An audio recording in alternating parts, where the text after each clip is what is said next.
Hello students, I am Kiran Gupta from MB international school नया गांव कोटा। अब हम दीर्घ संधि का द्वितीय नियम पढ़ेंगे।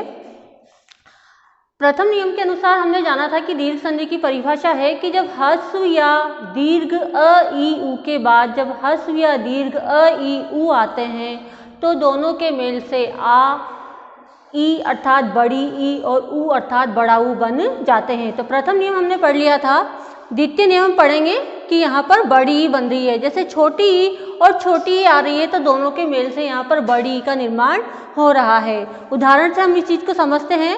उदाहरण है मुनि प्लस इंद्र। इन दोनों शब्दों के मेल से संधि होने के बाद शब्द बन रहा है मुनिंद्र। तो यहाँ पर मात्रा लग रही है बड़ी ई की, जबकि मुनि नी में है छोटी ई की मात्रा और इंद्र में भी ई है छोटी ई वाला, और इन दोनों के मेल से बड़ी ई का निर्माण हो रहा है। अर्थात हम कह सकते हैं कि इस शब्द में दीर्घ संधि है। इसी प्रकार शब्द में आगे बड़ी ही हो और पीछे भी बड़ी ही हो तब भी दोनों के मेल से बड़ी ई का निर्माण होता है। जैसे उदाहरण है सती प्लस ईश बना सतीश। तृतीय उदाहरण में आगे छोटी ई है और बाद में बड़ी ई है तब भी दोनों के मेल से बड़ी ई का निर्माण हो रहा है।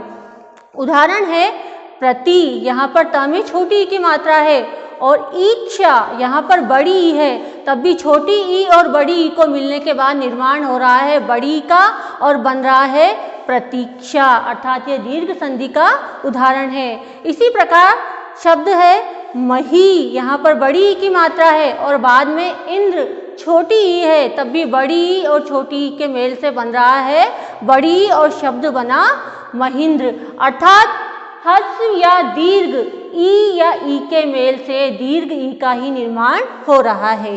तो दीर्घ संधि का तृतीय नियम भी है कि आगे चाहे छोटा उ आए या बड़ा उ आए और बाद में भी चाहे छोटा उ आए या बड़ा उ आए, दोनों के मेल से निर्माण बड़े उ का ही होता है। जैसे उदाहरण से हम इसको समझते हैं सु प्लस उक्ति। यहाँ पर स में छोटे उ की मात्रा लगी हुई है और बाद में उक्ति में भी छोटा उ है, तो दोनों उ के मेल से बड़े उ का निर्माण हुआ, इसलिए हमने यहाँ स में मात्रा लगाई बड़े उ की और शब्द बना है सूक्ति। यह दीर्घ संधि का उदाहरण है।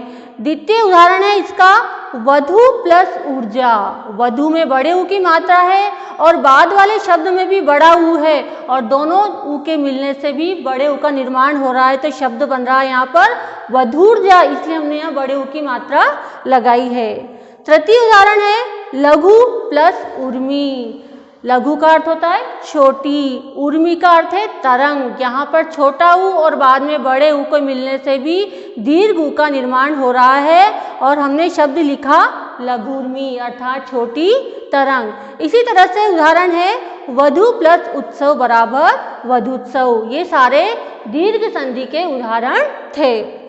अब हम स्वर संधि का जो द्वितीय भेद है वह है गुण संधि। गुण संधि की क्या परिभाषा है ये हम जानते हैं कि जब अ या आ के बाद ई या ई अर्थात चाहे छोटी ई आए या बड़ी ई आए, उन दोनों के मेल से ए का निर्माण होता है। इसी प्रकार अ अथवा आ के बाद उ या उ आए अर्थात छोटा उ आए या बड़ा उ आए तो दोनों के मेल से ओ का निर्माण होता है। इसी प्रकार आगे अ अथवा आ स्वर आए परंतु बाद में यदि री स्वर आ रहा है तो उन दोनों के मेल से अर आदेश हो जाता है अर्थात अर का निर्माण होता है। तो यहाँ पर जो गुण संधि में वर्ण बनते हैं ये तीन हैं, आई ओ और अर, ये गुण संधि में बनते हैं। हम इसको उदाहरण से समझते हैं। प्रथम उदाहरण है सुर प्लस इंद्र। सुर, यहाँ पर र में हमें अ की ध्वनि आ रही है। किसकी ध्वनि आ रही है? हमें यहाँ पर अ की ध्वनि आ रही है, ये यहाँ पर अ लिखा हुआ है। इंद्र, आगे इंद्र यानी कि कौन सा स्वर है? ई, ये यहाँ पर ई लिखा हुआ है। और हम जानते हैं कि गुण संधि के नियमानुसार आगे अ या आ के बाद अगर ई या ई आता है तो ए बनता है और वह नियम यहाँ लागू हो रहा है और ए बन रहा है। तो सुर प्लस इंद्र बनता है सुरेंद्र। यहाँ पर र के ऊपर एक की मात्रा लग गई है।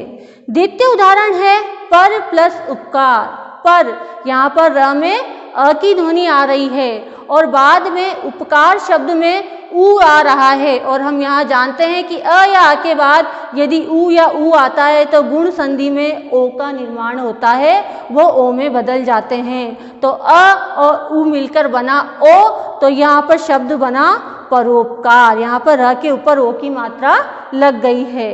तृतीय उदाहरण में महा प्लस ऋषि बन रहा है महर्षि। महा यहाँ पर आ की ध्वनि आ रही है, आ स्वर की ध्वनि आ रही है और बाद में री है, तो इन दोनों के मेल से यहाँ पर अर का निर्माण हो रहा है अर। और जब ह में अ मिल जाता है तो वह मह बन जाता है और महर्षि, और जो र बचता है उस र की यहाँ पर ऊपर मात्रा लग जाती है और निर्माण होता है महर्षि। यह गुण संधि का नियम है। अब हम स्वर संधि का तृतीय भेद वृद्धि संधि के बारे में जानेंगे। वृद्धि संधि की परिभाषा है कि जब अ या आ के बाद ए या ऐ आता है तो उन दोनों के स्थान पर ऐ हो जाता है। इसी प्रकार आगे चाहे अ आए या आ आए और उसके बाद यदि ओ या औ वर्ण आ रहे हैं या स्वर आ रहे हैं तो उन दोनों के स्थान पर औ हो जाता है। यानी कि वृद्धि संधि में ऐ और औ का निर्माण होता है। इस नियम को हम उदाहरण से समझते हैं। एक प्लस एक शब्द बना एक एक। अब यहाँ पर वृद्धि संधि हो रही है, वो किस प्रकार हो रही है हम नियम से जानेंगे। एक क में अ की ध्वनि आ रही है और पीछे एक शब्द में जो स्वर आ रहा है वह है ऐ। तो यहाँ पर अ और ऐ के मेल से ऐ का निर्माण हो रहा है और शब्द हमारे सामने बना एक एक। इसी प्रकार दूसरा उदाहरण है मत प्लस ऐक्य बराबर मतेक्य। सदा प्लस एव सदैव। महा प्लस ऐश्वर्य महेश्वर्य। अर्थात यहाँ पर ऐ का निर्माण हो रहा है। वृद्धि संधि का द्वितीय नियम है कि आगे चाहे अ या आ आए और बाद में चाहे ओ आए या औ आए, दोनों के मेल से औ का ही निर्माण होता है। जैसे कि यहाँ उदाहरण है दंत प्लस ओष्ठ बना शब्द दोनों के मेल से दंतोष्ठ। यानी कि यहाँ पर शब्द के ऊपर दो मात्रा लगेगी क्योंकि यहाँ पर वृद्धि हो रही है। दंत में जो अ है उस अ में और इस अ को मिलने के बाद वृद्धि हो रही है तो औ का निर्माण हो रहा है, इसलिए यहाँ पर शब्द बना दंतोष्ठ। दूसरा उदाहरण है वन प्लस औषधि वनौषधि। महा प्लस ओजस्वी महोजस्वी। और अन्य उदाहरण है महा प्लस औषधि महोषधि। अर्थात वृद्धि संधि के नियम के अनुसार अ या आ के बाद यदि ए या ऐ आता है तो दोनों के मेल से ऐ का निर्माण होता है, और यदि अ या आ के बाद ओ या औ आता है तो दोनों के मेल से औ का निर्माण होता है। Thank you.